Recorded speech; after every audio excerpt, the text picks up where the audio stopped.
Hello, everybody. This is Scott Kriens with 1440, and with me today is Mike Prokopeak, Editor-in-Chief of Chief Learning Officer Magazine, and we're here at 1440 in the beautiful Redwoods, and we're going to take 5 or 10 minutes of time here and just chat a little bit. Mike, welcome to Thank you, Scott. 1440. Yeah. Great to have you here. Yeah, pleasure to be here. It's having had a chance to talk to you a little bit about 1440 a few weeks ago when I was writing a story about leadership. It's really a great opportunity to see this in person, so I appreciate you hosting me here. Well, and we admire the work you guys are doing and look forward to working together. So great. Yeah, well, thank you. So yeah, this is a golden opportunity for me as somebody who writes and covers the area of leadership development to talk to you as somebody who has been a veteran leader and is now really taking your ideas about leadership and applying them at some place like 1440, putting your money where your mouth is, so to speak, and developing this campus. So, and I'd love to ask you a bit about your experience as a leader and how you sort of see things changing. So what would you say is the time you cut your teeth as a leader? What was the leadership philosophy at that time? Well, it's at my age, going back to that is a lot of years back. So in the 80s and the 90s, maybe in the last generation, let's call it, I think there was a common view that the leader, stood in the face of the storm without ever a doubt and issued orders without a moment's hesitation and needed to be this rock that never hesitated for fear that the troops would lose confidence. And, that was your only way through the storm. And I've come to think that's not right, but I think there's a large view still held by many that that's what it's about, being the ship's captain. And I don't think so anymore. So how has leadership changed from your point of view? Because that's my fundamental question is sort of the skills of execution, of being responsible for results. Those are consistent now, but it's maybe in the way that you carry it out that's a bit different. And maybe you could explain a little bit about how you see it different now than perhaps it was then. Well, it's a great point. First of all, that the objective at the end of the day, if you're looking after shareholders or any set of metrics that we know are quantifiably required in any business, what hasn't changed is the need to optimize for those results and to deliver. What I think has changed is how you get there. And what's fundamentally, I don't know, I'll call it different, I'll say new to the field in my view, is that it becomes much more about the study of energy, human energy, and how that gets cultivated. Because if you want to get energy going, it requires being, in my opinion, being explicit in thinking about how to do that. And ultimately, if you want to get to results, it's going to take energized people. So it's kind of a work backwards to where it all begins way of approaching it. And I think it all starts with how we cultivate that energy that's resident in any of us and bring it to bear to the task at hand, and results follow. So that's got to be uncomfortable, though, for I think a lot of leaders who grew up in perhaps an era when you grew up, to say it's not just about the results, it's about who you are and how you engage people, how you inspire them. So how do you find that authenticity, that sort of voice within you that says, here's who I am and here's how I lead, that is going to be in cultivate your own energy, make it sustainable for you, but also be something that can be inspiring and engaging and sustaining for the organization? What are ways to do that? It's a symbiotic thing, in my view. So it's not something that a leader generates on their own and then passes on. I think it's we all feed off each other. But at the outset, in my view, and I'm not the first to say this, but I latched onto it when I heard it, which is nobody cares what you know until they know who you are. And until people feel safe and until they feel like they're cared about, they're going to hold back. And holding back and being hesitant is not going to produce the kind of energy that somebody who's all in and feeling trusted and as if people have their back, that's a fundamental requirement. Well, that's only going to happen if somebody is in an environment that is cultivating trust. And there's not going to be trust unless people know who they're surrounded by. Otherwise, we're programmed as a species to survive. That if we don't know who's around us, then we're not all in on that because we don't want to get eaten by, in case it's a tiger, right? And so it's this really fundamental requirement to say, do I know who Mike is? And do people know who Scott is or who the leader is, who they really are? At least best possible to know in a setting. And that's a lot more than just knowing that they're smart or knowing that they've got a brilliant strategy or that they're a very eloquent speaker. I'm not saying any of those things aren't good to have or that you don't need those, but nobody's listening to any of that unless first they feel like I'm in a setting where I know my best interests are being looked out for, and I know I'm dealing with people that are standing straight in front of me. And so for the leader, you have to be what I call first to offer. You've got to be the first to show up like that because everybody else is waiting for somebody, and it has to be the person at the top. So one of the things we cover at Chief Learning Officer Magazine when we talk about leadership is the role of technology and how that plays a role in how you develop leaders. And so it's become, learning and development organizations are really challenged with pressure for efficiency and doing things cheaper. And technology is a way in many cases for companies to do things at a distance where people don't have to travel. They don't necessarily have to be together sometimes in order to have development experiences. Right. But to develop that sort of sophisticated leadership philosophy, knowing who you are, exploring who you are as a leader, individually, but also as a group together. How do you do that? What's the role of a place in kind of coming together to do that versus, hey, we can just throw it up on a webinar. Hey, we're going to do a thing. Right. You guys get together. We're going to talk about this, and then you can go back to work, and you don't have to bother with it. This is such a great question, Mike. And actually, it's one of the fundamental questions that Joni, my wife, and I asked when we first were deciding whether to build the Multiversity here at 1440. We said, does the world really need a brick and mortar place? Because look at everything we could do if we took the same effort and put it online. But fast forwarding to our obvious conclusions, because we built it, it's what's required is to engage the whole person. We don't just learn with our brains. We learn with our bodies and with our whole beings. And it's a full sensory engagement. If you really want to engage the whole person, you can't do that through one dimension of sight or sound only that comes on a webinar. So it's not that those aren't valuable tools, and they certainly belong in the mix. And so it's not a but, it's an and.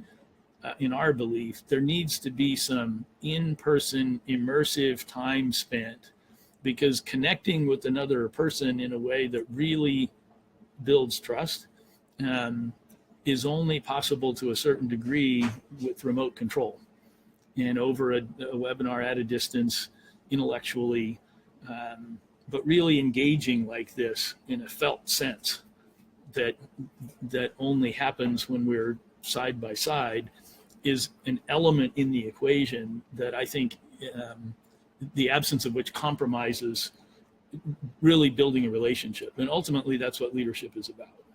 So how do you sustain it then? Because I mean, I get it. And I think a lot of people get it, that when you're able to go someplace and have that back and forth with people, that it's a different experience. And that experience is significant. It's meaningful. It can be transformative if it's done right. Yep. But how do you sustain it? Because it's nice to come someplace like 1440 and, spend a couple days, a week, whatever it is to have a learning experience that's like that, or a leadership experience that's like that. But then I go back to the office and I'm sort of involved in getting all that stuff done and all the pressures of that. How do you sort of carry that through beyond, being together and sort of having that in-person experience? This is, I think, one of the fundamental challenges of real change and transformative work is as valuable as an immersive setting is. If we go back and are surrounded by people that weren't participating and aren't predisposed, and in fact are predisposed to the contrary, they're full speed on the hamster wheel and they don't even notice that you were gone, let alone want to look at you differently when you get back. So this is a key question. And it's where I think, whether it's online, webinar or other, other tools and vehicles to keep the community that got connected in the in-person experience together are critical. The good news is, in our experience here and in my experience in that setting, what you need are touchstones. It's not a continuous need. There's a bond that can be built in person with some real explorative, deep work that can be reignited at periodic touchstones, and especially with others that were part of the experience. And there's a sustaining value in it. And so if you do it at a certain interval, if you do it every 2 weeks, it lasts for 10 days. But after 3 or 4 times, maybe it lasts for 14 days. And after a dozen times, maybe it lasts for a month. And so there's some cumulative value in the touchstone experience. And that actually, I think, has to be choreographed in a learning module so that the in-person intensity doesn't just dissipate. Yeah, I certainly agree with that. I think one of the things that we see quite a bit is there's the question of leadership, and then there's a question of sustainable leadership. And everybody wants leadership. Everybody talks about leadership. It's critical because of the fast-moving pace of business, the transformations that are happening, the disruptions that are happening in many industries. Leadership is key to that. But it's not just leadership. It's that leadership that is sustaining, that is going beyond, a year, 2 years to one that is scalable. It is really a thing that is going to be lasting within the organization and have a lasting effect. But it's also kind of difficult when you look at the job of leader, because you have to be somewhat autocratic in a way. You have to be very assertive and aggressive and decisive. Maybe aggressive isn't the right word, but decisive. But yet you've got to balance that with a workforce that maybe is changing and is expecting different things of leaders and wants to be more participative. So how do you keep up with pace and the rapid changes when you have things that are happening to the workforce? So maybe you're slowing it down, like that need to be more participative, that need to be come to more consensus or dialogue, I think is the word that you've used a bit when you're talking about leadership. How do you kind of keep that energy behind getting things done with making sure they're done in the right way? Here's the way I would describe it is I think there's a time and place for everything. And so, and in being transparent about this is really important.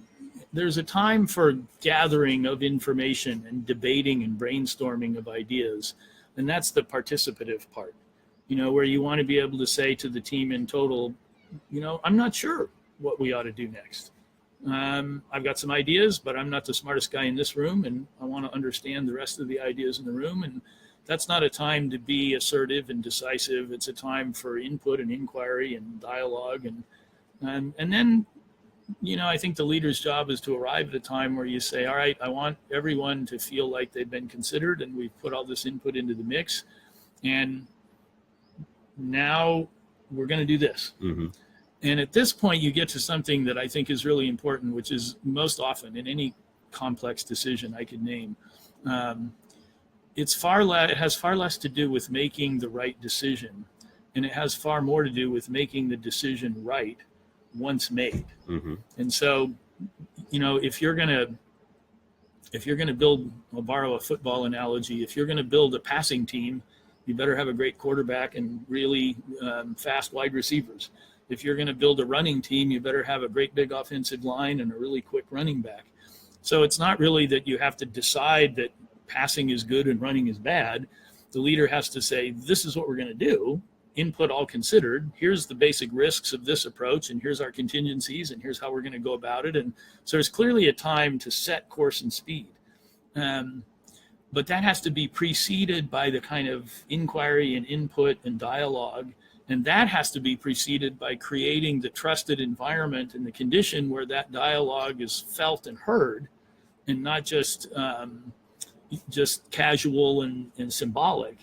And if that trust creates the conditions where the dialogue and the inquiry and the exchange is really considered, then when the leader says, all input included, thank you very much, this is what we're going to do, the team rallies.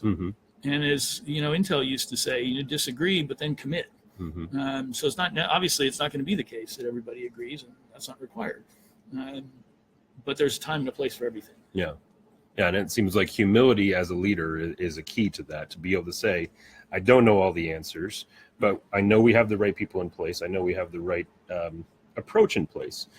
To pick up the football analogy, we might not have called the right play right now, but we're going to go back and huddle up and we'll try again. We'll try a different play, and maybe this one will work. Yeah, there's a lot of decisions involved in ultimately what is, quote, right and wrong. So there's not a reason to get too hung up on any one of them. Mm-hmm. You know, and the I don't know part's so important too. I know going through a couple of different downturns in the real internet crash in 2000, 2001, or in the downturn in 08, 09, I remember standing in front of the company saying, I'm really worried about the people that we're going to have to let go here during this downturn, because it's going to be very tough for them to find jobs. This is a very bad situation, and I'm really worried for what that's going to mean. And instead of that causing people to panic and jump off the boat, to go back to the first analogy, they said, wow, we're at least hearing real truth about what's really going on. So I feel better. In a bad situation, I feel better than somebody saying, don't worry. It's like, what do you mean, don't worry? The sky is falling. We need to acknowledge that. Then we need to figure out what we're going to do. But if we pretend it's not happening, then I'm really worried. So I've just found that to always work better. Mm-hmm. Now, there's undoubtedly, and maybe we'll wrap up with this question. There's undoubtedly no question that the challenges leaders are facing are significant, from a business standpoint, from an economic standpoint, from just the environment that we live in. But that's kind of looking at it from a negative point of view. What are you most excited about when you look at the state of leadership, and what gets you sort of excited as you look towards the future of folks that are, whether they're coming through 1440 or what you're seeing as you look at the business environment? What most excites you that you're seeing in leaders? This is, in my opinion, we're living in the greatest of times that have ever been. And I say that because it's today. And tomorrow it'll be true tomorrow and the day after that. Everything that's happening, and there's all kinds of concerns about privacy and about how we're interacting with each other. And in my opinion, all of those things that are being made visible now online were all happening offline anyway. So nothing is any worse than it ever was. We just know more about it. And by definition, if you know what's happening, you're closer to solving it than if your head's in the sand or if you didn't know. And so I think we're in a time of the greatest connectivity between human beings in the history of civilization. And has that unveiled a lot of previously hidden scary things? Yes, but it didn't invent them. And so in my view, we're closer than we've ever been to the best society that man's ever produced. As a leader, what that translates to mean is standing up and acknowledging both things. And for me, at least, these are the best of times. And this is really tough. And there's a lot of things we're going to have to navigate here that we didn't have to do before. And are we worried that, cell phones are hijacking our minds? Well, maybe so. But we're still better off with them than we are without them. So let's figure out what to do about that. So I think the most important leadership attribute to bring to the world today is not hand-wringing and wishing the old days would come back, but excitement about all the power of what's in our hands and what's in front of us, and leaning into it and making the most of it, which is what we're trying to do here at 1440, and what I know learning is about in many dimensions at least, and why I so admire what you guys are doing with Chief Learning Officer and what so many people in that role are doing out in the world. So it's an exciting time. Yeah. Well, thank you for having me here, hosting me here. It's a beautiful campus. I definitely enjoyed being here, and appreciate the conversation and the chance to meet you in person and talk a little bit more about this. Likewise, Mike. Great to have you here. Thanks, we'll see you all soon.